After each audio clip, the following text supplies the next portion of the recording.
अम्बेश ज्ञान अकादमी में आपका स्वागत है। मैं उपस्थित हूँ आपके समक्ष कक्षा 11 हिंदी काव्य के साथ।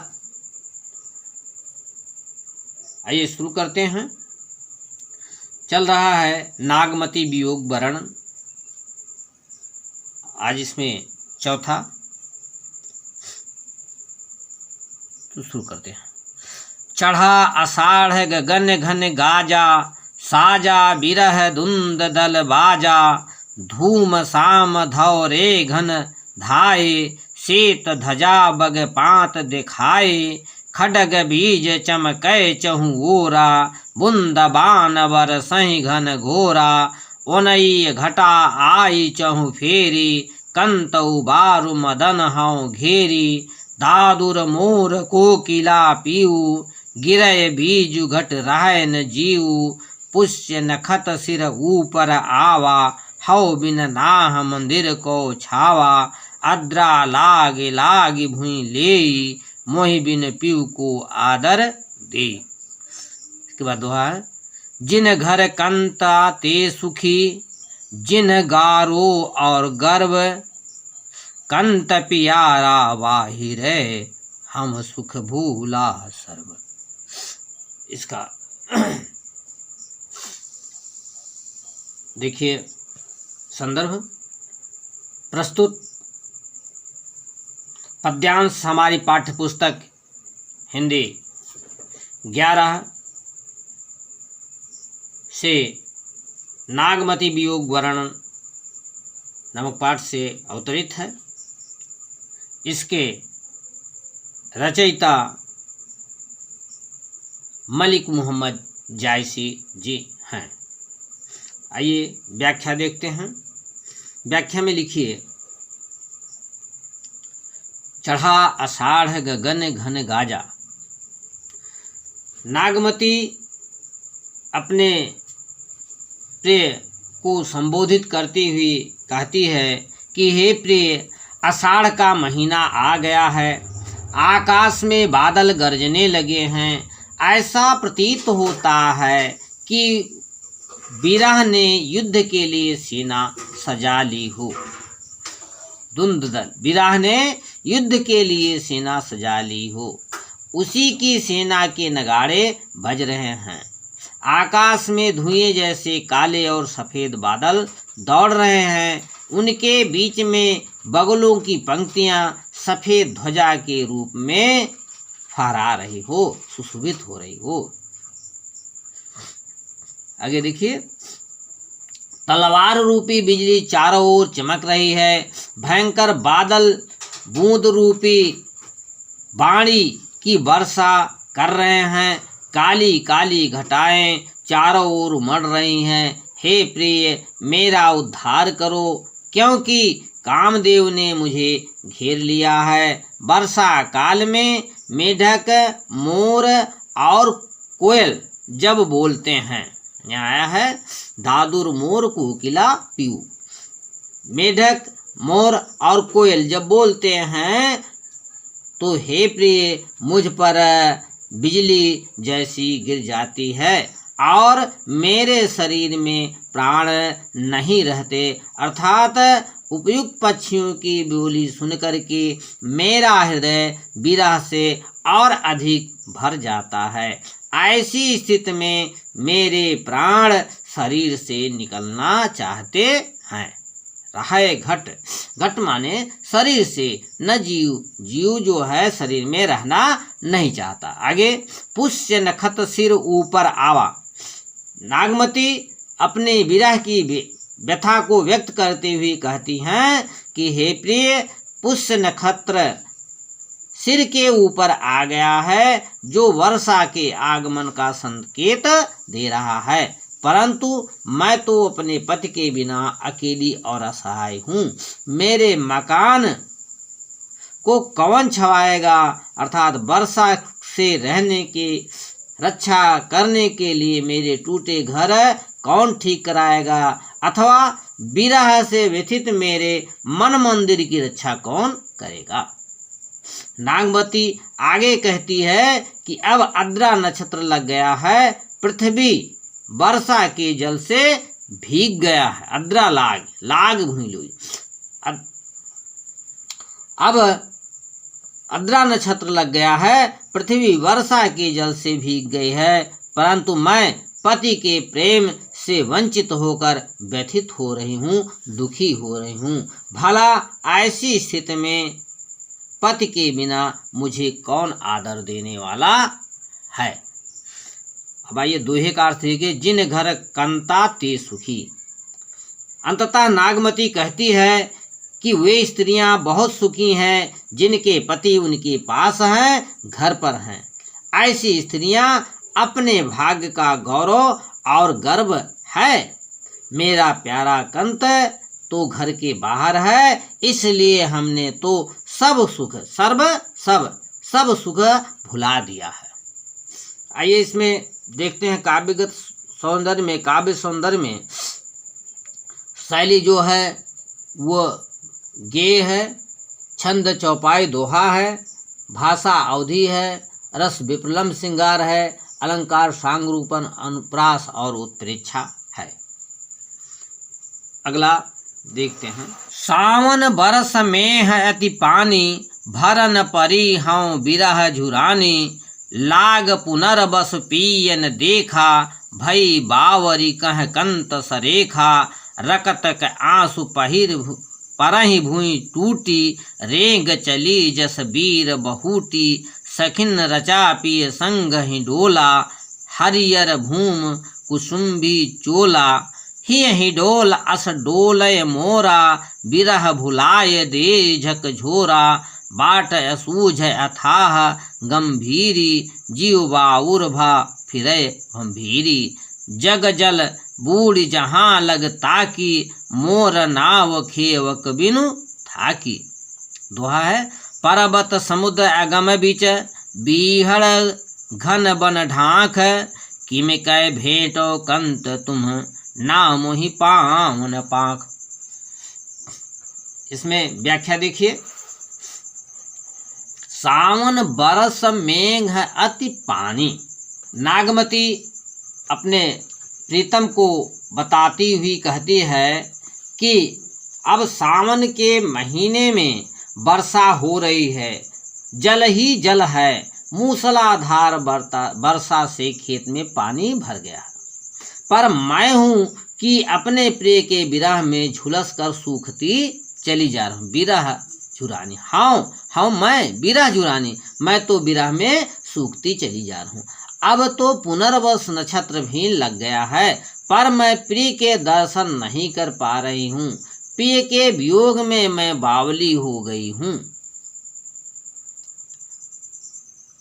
बाउर भय कहाँ कंत सरेखा।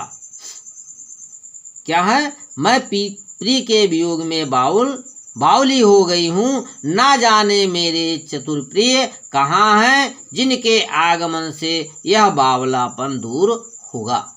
उधर आकाश में जल की वर्षा हो रही है, इधर नेत्रों से रक्त के आंसू धरती पर बरस बरस करके गिर रहे हैं।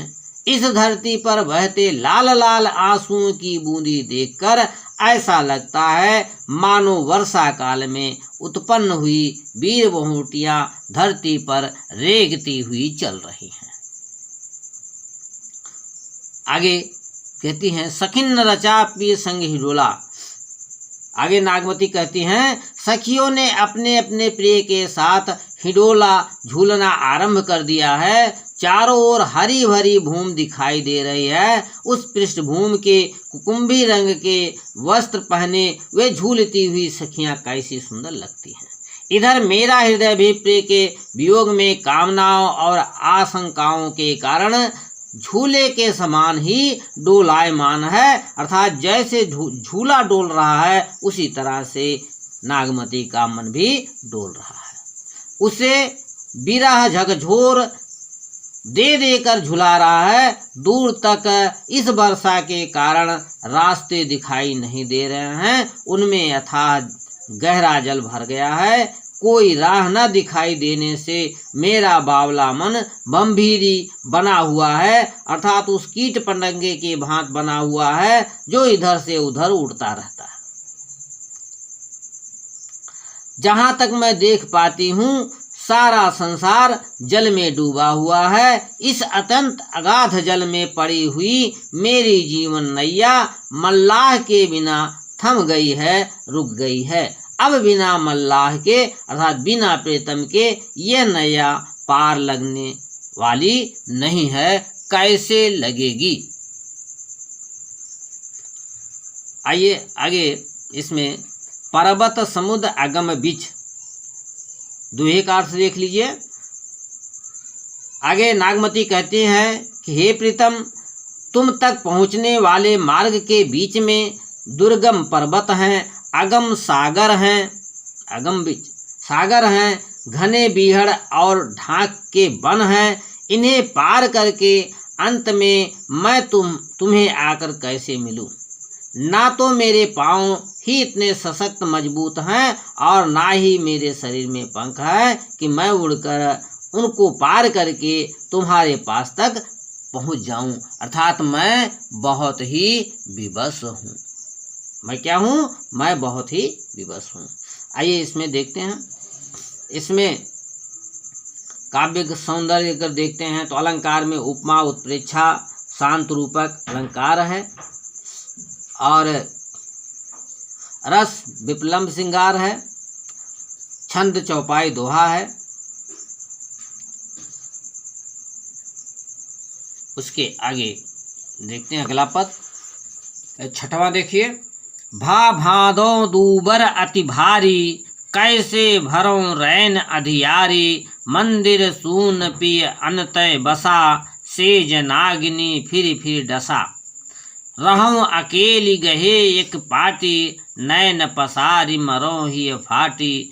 चमक बीजु घन गरज तरासा, बिरह काल होई जीव गरासा। बरसय मघा झकोरी झकोरी, मोर दुय नयन चुवय जस ओरी। धन सुख है भरे भादों माहा, अबहु न आइन सींचे नाहा। पुरवा लाग भूमि जल पूरी, पुरवा लाग भूमि जल पूरी। आक जवास भई तस छुरी। दोहा। थल जल भरे अपूर्व सब, धरती गगन मिली एक। धन जोबन अवगाह मह, दे बूढ़त पिव टेक। इसका अर्थ देखिए। भा भादों दूबर अति भारी। नागमती अपने प्रीतम के वियोग में व्याकुल कहती है कि हे प्रीतम, प्रीतम के अभाव में भादो मास मेरे लिए अत्यंत कठिन हो गया है। इस माह की अंधियारी रात मैं अकेले कैसे बिताऊं। स्वामी के न रहने से घर सूना है। सया रात में नागिन के समान दृष्टि है, अर्थात अकेलेपन से सया पर लेटने से सर्पदंश की सी पीड़ा, जैसे सांप कोई काट लेता हो ऐसी ही पीड़ा मुझको लगती है। सारी रात अकेली एक ही पाटी पकड़कर रहती हूँ। रात में एक पल के लिए भी नींद नहीं आती है। ऐसा लगता है कि हृदय फट जाएगा। ऐसे समय में बिजली की चमक तथा बादलों की गर्जना और भी भयानक हो जाता है। ऐसा प्रतीत होता है कि विरह काल बनकर प्राणों को ग्रसना चाहता है, अर्थात निगलना चाहता है। मघा नक्षत्र के बादल घनघोर वर्षा कर रहे हैं और मेरे नेत्रों से आंसुओं की धारा उसी प्रकार बह रही है जैसे वर्षा के जल से मकान की ओरी बहती है। हे प्रीतम, तुम्हारे वियोग में यह नदी भादों के महीने में भी सूखी हुई है। विरह की जो नदी है यह सूखी हुई है और तुम अब भी आकर के अगर नहीं मिलते हो, प्रेम रूपी जल से मेरे शरीर रूपी बाग को नहीं सींचते हो। पूर्वा नक्षत्र में सारी पृथ्वी जल से परिपूर्ण हो गई है, लेकिन मेरा शरीर वर्षा ऋतु में मदार और जवास नामक घास की भांति सूखता जा रहा है। आगे दोहा है, थल जल भरे अपूर्व। इसका अर्थ देखिए, अधिक वर्षा के कारण जल तथा स्थल का भेदभाव समाप्त हो गया है, अर्थात चारों ओर इतना ही जल दिखाई पड़ रहा है कि कहाँ तक धरती है यह स्पष्ट नहीं हो रहा है।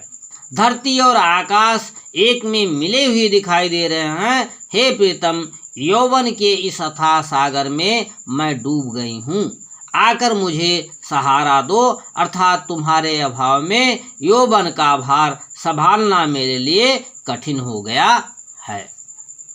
काव्य सौंदर्य इसमें देख लीजिए। काव्य सौंदर्य के लिए भाषा अवधि है, रस विप्लम्ब श्रृंगार है, अलंकार में रूपक उपमा अतिशयोक्त है, छंद दोहा और चौपाई है। इसके बाद अगला देखते हैं 7वां। लाग कुंवार नीर जस घटा, अब हूँ आव कंत ना लटा, तो ही देखे पियो पलु है काया, उतरा चीतु बहुर करु माया, चित्रा मित्र मीन घर आवा, पपिहा पीव पुकारत पावा, उआ अगस्त हस्ति घन गाजा, तुरय पलानी चढ़े रन राजा, स्वात बूंद चातक मुख परे, समुद्र सीप मोती सब भरे, सरवर संवरि हंस चली आए, सारस कुरलहि खंजन दिखाए, भा परगास बांस बन फूले, कंतन फिरे विदेश ही भूले। आइए इसका अर्थ देख लीजिए।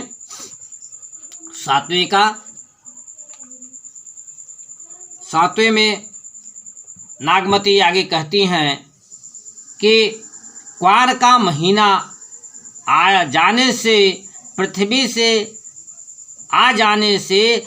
से वर्षा का जल घटने लगा है। हे स्वामी, अब भी आकर मुझे अपने गले से लगा लो। हे नाथ, तुम्हारे दर्शन मात्र से मेरी सूखी काया पल्लवित हो जाएगी।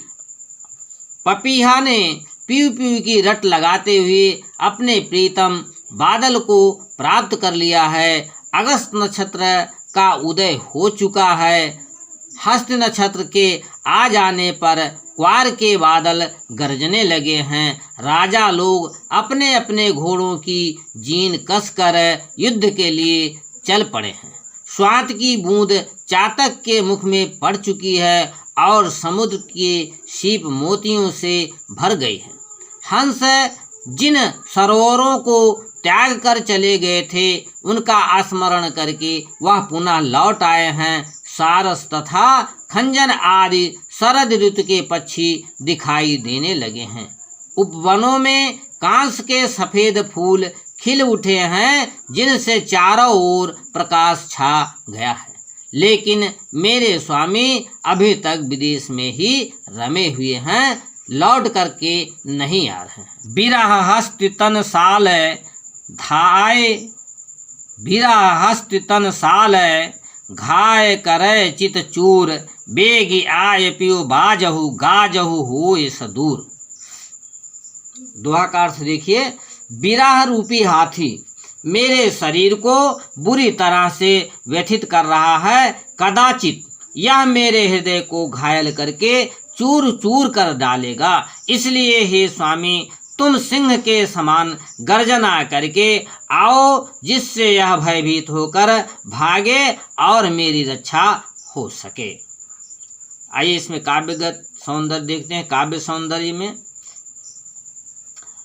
अलंकार, श्लेष, दृष्टांत, अनुप्रास और सांग रूपक है। छंद दोहा चौपाई है। रस विप्लम्ब श्रृंगार है। भाषा अवधि है और प्रकृति का आलंबन रूप में चित्रण हुआ है। आपको कैसा लगा? अच्छा लगा हो तो लाइक करेंगे, सब्सक्राइब करेंगे और शेयर करेंगे। धन्यवाद।